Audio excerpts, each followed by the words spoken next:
So You're watching Public Affairs. Berkowitz is my name, and politics is our game. And we will be doing politics this evening because we have as our guest State Senator Matt Murphy, who knows a lot about politics, a lot about public policy.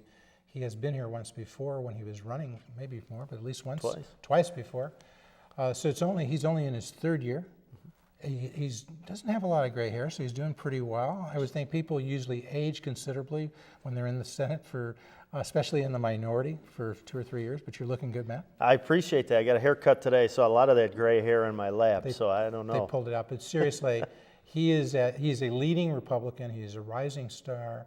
He was on the Deficit Reduction Committee in the Senate, bipartisan committee. Yep. And so we'll be talking a lot about that. We'll be talking about, if you're wondering, is this show going to be about issues peculiar to, say, the suburbs, since Matt comes from Palatine, but in the surrounding northwest suburbs. That's right. But we're going to be dealing with issues not just of interest to Palatine and those northwest suburbs, but to the interests of Chicago and Peoria and Rockford and Aurora, all places in which we may air across the state of Illinois, as we often air on the Illinois Channel. And in fact, a lot of these issues are common to people across the country. They may be there's a twist here, but many state governments are dealing with deficits and whether they should raise taxes, whether they could look for managing government more efficiently. Education's an issue, healthcare's an issue, so these things are in common. And let's just start right there. Matt Murphy, what we hear a lot about is that there's a $12 billion deficit for the state of Illinois. Clarify that. It's not really true that we have a $12 billion annual deficit, right? It's not annual, no. That's 09, which we're finishing up. June 30th will be the end of fiscal year 09. And in projected for FY10, we're looking at somewhere in the $11.5 billion range. But it is more than one fiscal year. Pat Quinn and many of the Democrats so far said, there's no way you can cut your way out of this, manage more efficiently out of it. He's proposed an increase in the income tax from 3% to 4.5%, which would generate an increase in the corporate income tax, which together, while we were just talking before the show, it sounds like people are saying that's $3.3 million. Some people are saying it generates less. But the short question, Matt Murphy, does the state of Illinois need an increase in the income tax? Absolutely not. And in fact, it would be a huge mistake. Over the last 10 years, Illinois is one of 7 states right now that has fewer jobs today than we had 10 years ago. So the prescription, we're 48th in job growth.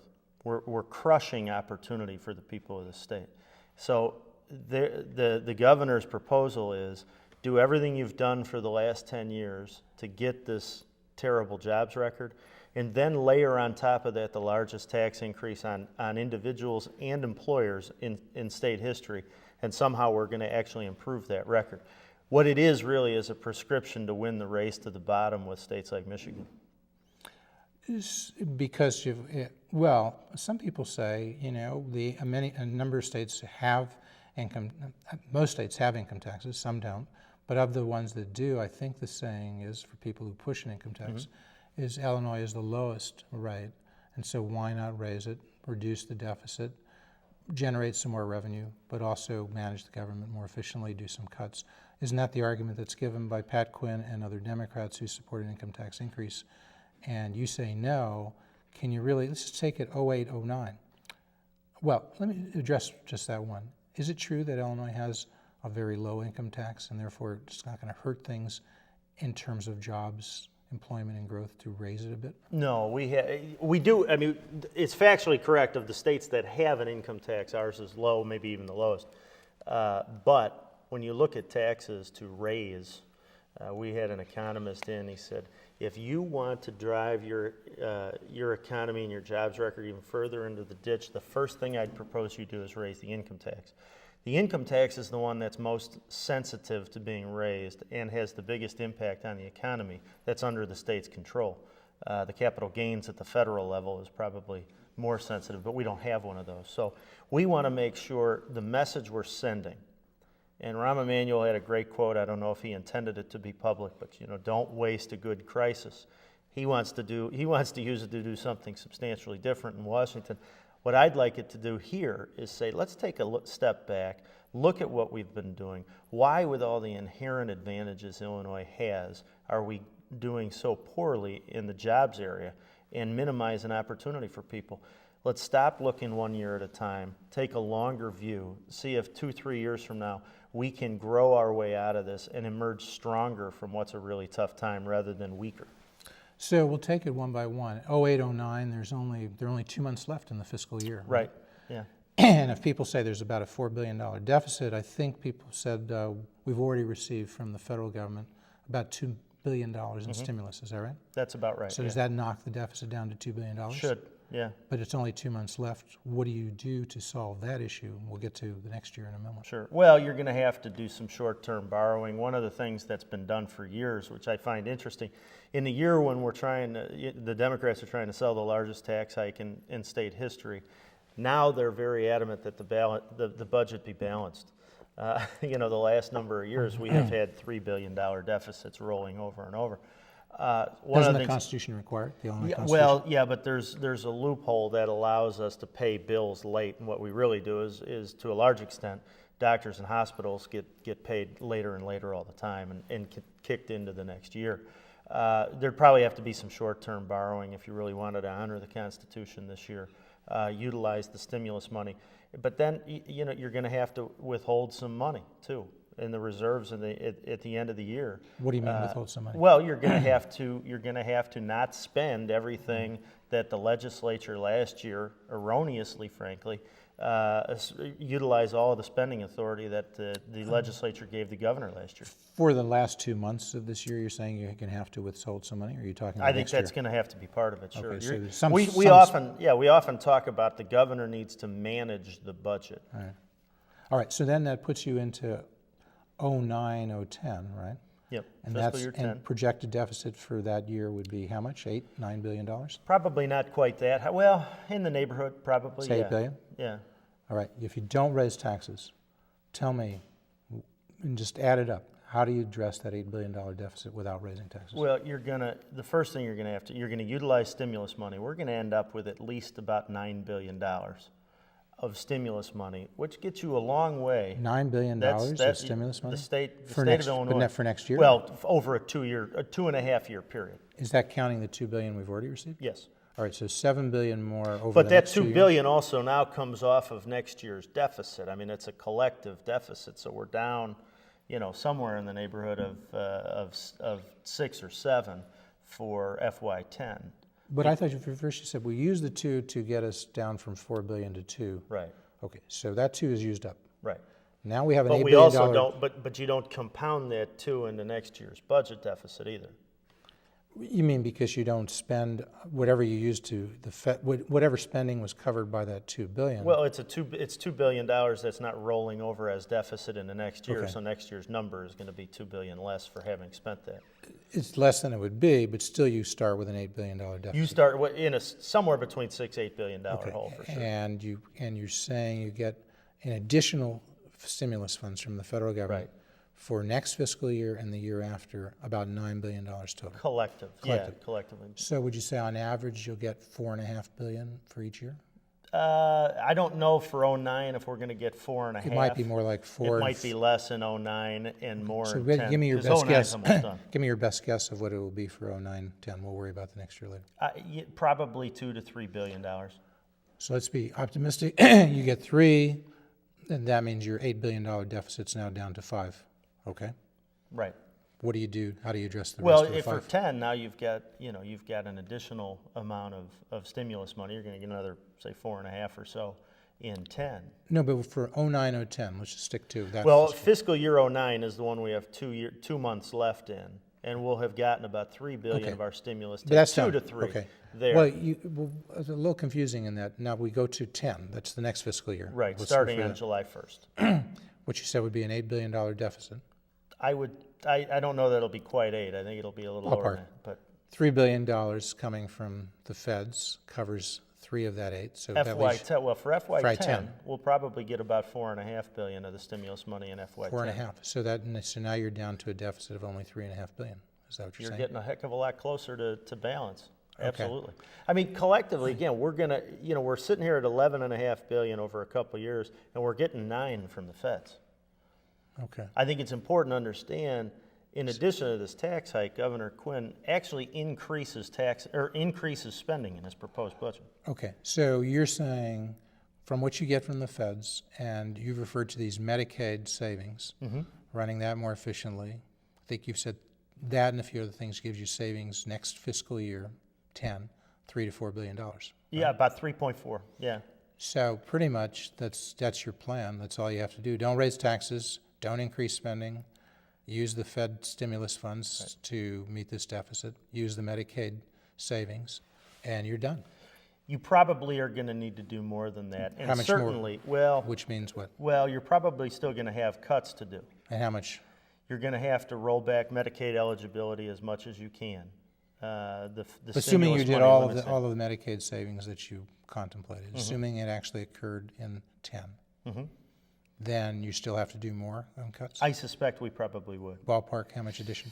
I don't know yet. We are running numbers as we speak. You know, the budget deadline is really May 31st. We'll be going into negotiation shortly, but I would anticipate in the next week or so having a much clearer idea. Your view, of it's how all much. manageable in terms of not having to raise the individual income tax nor raise the corporate income tax? My view is yes, first of all, but I mean, again, we have no higher priority in my mind than to do everything we can to keep people who are nervous about their job in it and to help those who have just lost one to get a new one.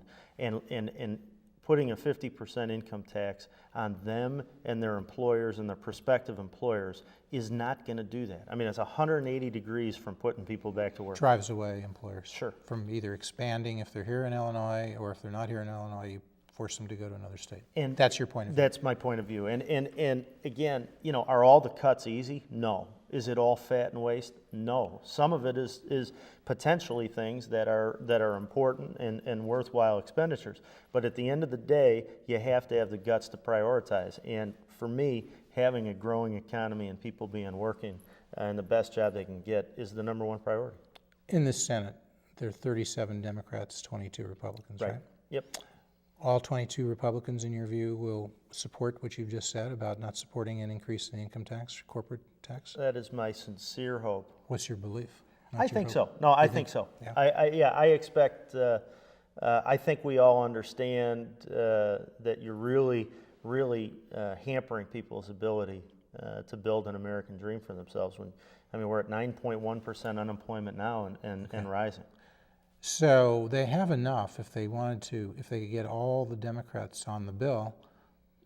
This governor wouldn't, they have a veto-proof majority, although this governor probably wouldn't veto it. No. So they certainly can get a majority, which Sure. they only need 30. Yeah, they could leave 7 of the Democrat senators off the bill So and pass it 30-29. is that probably what happens, is that there's 7, they may look at some, maybe not even all 7, but some who might be in a district where pushing a tax increase may be harmful to a competitive race next year? I suspect that kind of analysis has gone on. Speaker, well, this time it would be Senate President John Cullerton. Yes. And Speaker of the House, Mike Madigan. Right. So they've looked at that, and they can pretty much decide that's, if we're really understanding this, the leaders have decided pretty much how they want to do this, and now we're taping this on May 3rd. Between May 3rd and the end of May, most of the wrangling will be fine-tuning this, decides where they could maybe have some increases in spending, and what cuts they might do, and then just packaging and selling it. Am I being too cynical to say that's pretty? Well, Does it sound cynical, or does it sound realistic? no, I don't know that it sounds cynical. I can't say as I sit here that I know that John Cullerton and Mike Madigan have determined, reached an agreement on what they want to do. But they're going to be working it out. I mean, they'll be talking to each other. Well, They probably have an idea where they want to go. they've got a long history of working well together, and I suspect they're having dialogues that they think are constructive, and then they've got to see what they can get their members to go along with. Senator Cullerton, now Senate President John Cullerton, was in the House previously, right? Before going to the Senate? Long time. What was he? Would he work as a floor leader? He for was a Speaker floor Mike leader. Madigan? Yeah, exactly, for Speaker Madigan. So they get along. They're very close. I believe he's the godfather of one of the Speaker's sons. And even Pat Quinn certainly gets along with Senate President Cullerton, Speaker Mike Madigan better than Rod Blagojevich. Certainly better than his predecessor. Well, no question about it. Certainly Senate President Jones got along pretty well with Governor Blagojevich. Right. Yeah, there was a rift there. But there was certainly a rift with Speaker Mike Madigan between the governor. You got So it. These folks are getting along better. It should be worked out by the end of May, right? I would be surprised if this went into June. I really would. I don't think they're going to have an appetite to try and do in overtime when they need more votes what's already difficult to do with a minimum majority in May.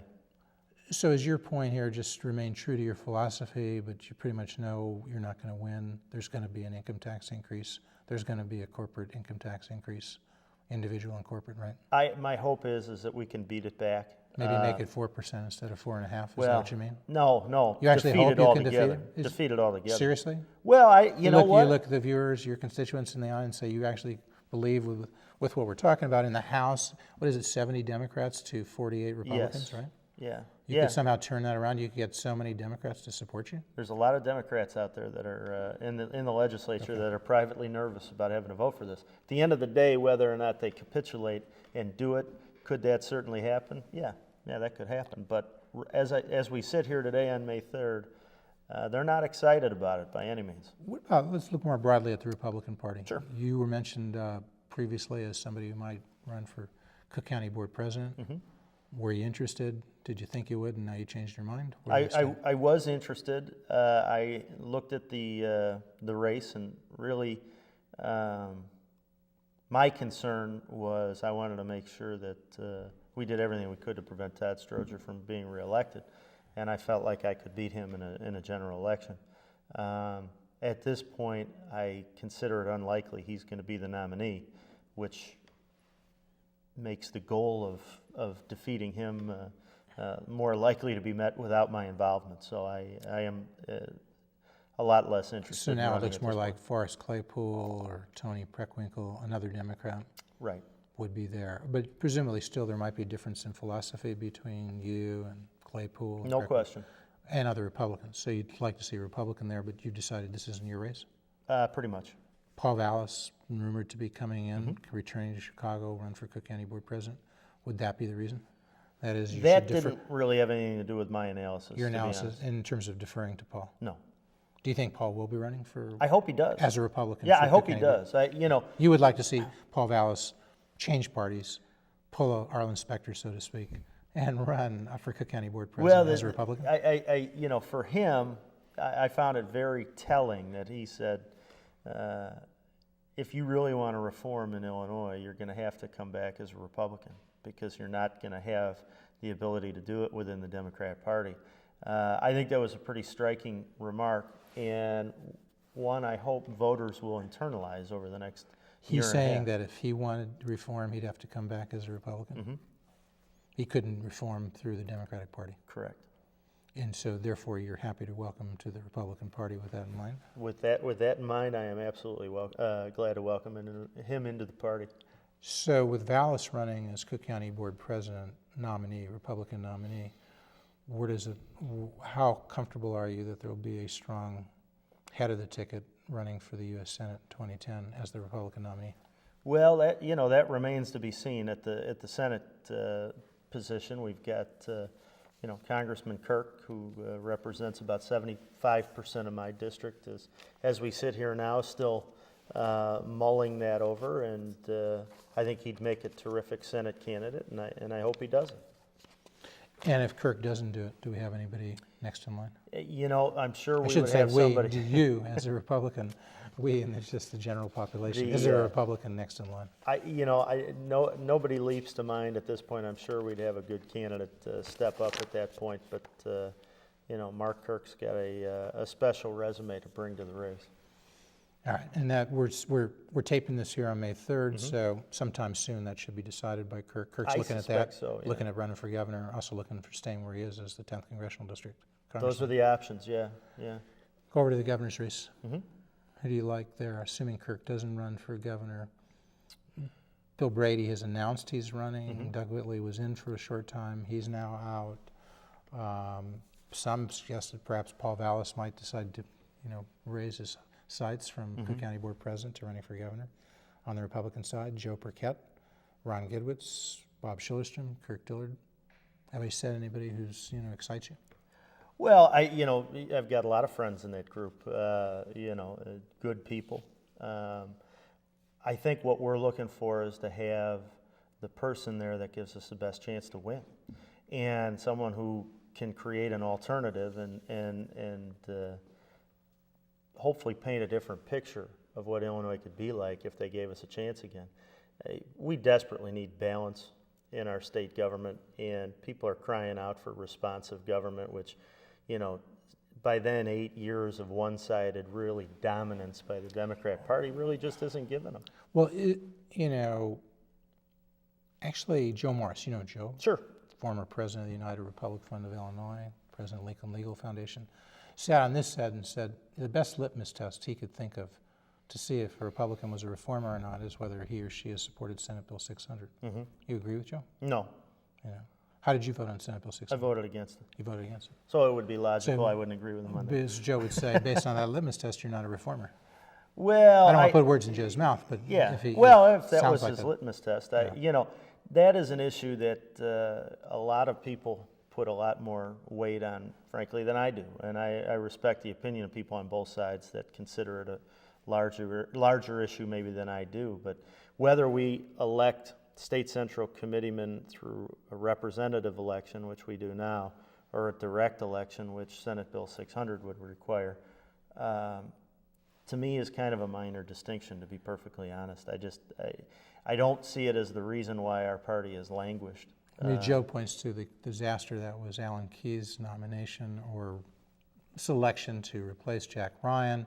He points to the state central committee that made that selection, and he said, implying that with a better grounded or more in touch state central committee that had been elected by popular election, closer to the grassroots, you wouldn't do and make major mistakes of that type. I mean, it's a dubious conclusion. But at do you best. agree with him that it was a disaster to have Well, Alan Keyes sure run? it was, but sometimes we forget that it's not like Alan Keyes was everybody's first choice. I don't think Alan Keyes came around for quite a while. I mean, we went through Mike Ditka first. Mm-hmm. I mean, we needed a midterm state senator to step up there, or we needed somebody with what we really needed was for Jack Ryan to just take the nomination and finish it off, do his mea culpa, and move forward and run You think a it race. would have been a lot better? Yeah. Oh, absolutely, it would have been better. I mean, But didn't people like Jim Edgar kind of force him out, saying that he was lied to? Didn't Judy Bart Topinka? The implication is nobody's ever, and I'm not saying they're a part of a cabal, but the stuff is out there, talking about Edgar, and it's clear that he said, I think it's clear he said that he didn't think Jack was up front with him. Judy said the same thing, and that people could point to this and say that in conjunction with folks at the State Central Committee kind of pushed Jack out before they looked back and saw who actually might replace him. The choices weren't so good, as you point out. They end up with Keyes. Morris's point, this is process. Have democracy. Have people making this kind of election. Don't separate that. Don't have people in between making decisions for you. Be a reformer. You don't buy into that. I don't. I mean, I don't see it as a reform issue per se. I mean, it's process of how the state party chooses its leadership team, whether it's elected official, elected precinct committeemen having the vote or primary voters directly. I don't see the outcome being dramatically different one way or the other. So, but is there anything? I mean, Dan Proft's name has come up. Sure. Dan, right? Sure, He might yeah. be announcing shortly for governor. Seems like an unlikely candidate. Somebody who's been involved more on the other end, handling candidates. Smart guy. Yeah, sure. Knows the issues. Probably is in nobody's pocket, so to speak. Would you say? Well, I like Dan. I have a lot of respect for Dan. I think your assessment of him is accurate. I mean, he's a bright guy and very articulate. But does the Republican Party need somebody like that? Somebody who's clear of the old establishment, the Daley Ryan combine. Somebody whose ideas. Somebody who's going to talk about the kind of growth that you're talking about. Keeping taxes low, not raising them, generating new employment. Something to inspire, folks. I don't think there's any question that's exactly what we need. But who satisfies that?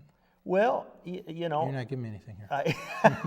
Are you looking for me to announce my candidacy on the Well, show if you tonight? want, either give me you or throw up somebody else. I have talked to some people about running next year, and it is and something that we're actively considering. But you need something to excite people. What about school voucher, school choice? You support that? I think we ought to do pilot vouchers in chronically failing areas. The Chicago Public Schools? Well, the Chicago Does that Trib- count you as a know, chronically failing area? we spent about 11.5 to 12,000 per pupil, and the Chicago Tribune within the last couple of years did a study that said that 8 out of 100 kids that start their first day of high school at a Chicago public school will graduate from college by the time they're 25.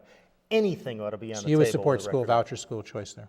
On Pilot a studies. pilot basis, In those areas where they're not performing, which is much of the Chicago Public Schools. like we did in Milwaukee. And I would dispute, I won't go through here, but I'd say to you, I suggest it's about $16,000 that we spend per kid per year, so the argument's stronger. Look at it someday, the budget in Chicago Public Schools is about $6 billion. I'm estimating 370,000 students, divide one into the other. I don't know where they get the 12,000. I know you're putting that out because that's what you get when Yeah. you go there. Yeah. But your argument's even stronger. But that's an issue that can excite people, that you could reach out, because a lot of the beneficiaries would be minorities. So the Republican Party, who obviously needs to reach out to minorities, could say, why are the Democrats not helping you here? Why are they not giving you a choice? What about lifting the cap on charter schools?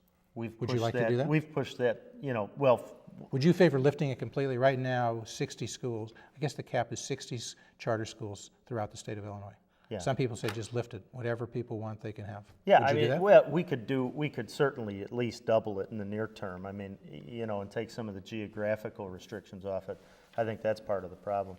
But we've pushed that for years down in Springfield. The Senate Republicans are the caucus that actually created the opportunity for charter schools in the first place. Okay, so you would support many more charter schools? Sure. You would support lifting that cap? At least extending it significantly upward, if not lifting it. Okay, and support pilot for vouchers. I think pilot vouchers. And you support, are- and you oppose any increase in the income tax? Absolutely. And you want to reach out and get more employment and growth here in the state of Illinois? Is that an agenda? We're going to continue to speak as the credits roll, but I very much want to thank our guest, State Senator Matt Murphy, for coming here. My Appreciate it. pleasure. Glad to do it. All right, so you've articulated certainly that anti-tax view. Should that be the rallying cry? What's the rallying cry Well, for, that's a big for part your of it. I mean- campaign in 2010? Not your campaign, but whoever's running. Well, the two biggest things are, we've got to start creating an atmosphere where people can get the best opportunity to do as well as they can do. That's number one. They've been held back. Number two is we have to get to a point where you can stop being embarrassed to be from Illinois. And, the Illinois Reform Commission just came out with a list of proposals. A number of them are What's the lifted most right. important one that needs to be legislated soon? I would say term limits for the legislative leadership posts. We've got too much power in too few hands. That's a bill I've filed each of the last 2 years. Patrick What should it Towns be? embraced it. Speaker of the House should be no more than what years? No more than 10 years. And Right now, it's about 28 years for Speaker Mike, right? Well, he's been in there a long Okay, so time. no more than how many years? 10. Same thing for Senate President John Cullerton? Yep, and the minority leaders. What about campaign contribution limits? Do you favor those? I could support and would support something up at about $10,000. You look at what Governor Blagojevich did, selling public acts for $100,000. A cap Getting a somewhere large up number of that those $25,000 contributions, you would knock it out? high. Exactly. You think that would stop pay to play? No, but it'd make it harder. How quickly should this stuff be reported? Right now, it's essentially 6 months. When should campaign contributions be reported, and should it be put up on the web within 5 days of We giving that could. We contribution? have what's called the A1 period. Anything over $500 in the last 30 days before an election is within 48 hours, I believe. We could just make that the rule across the board, where any contribution over $500 within 48.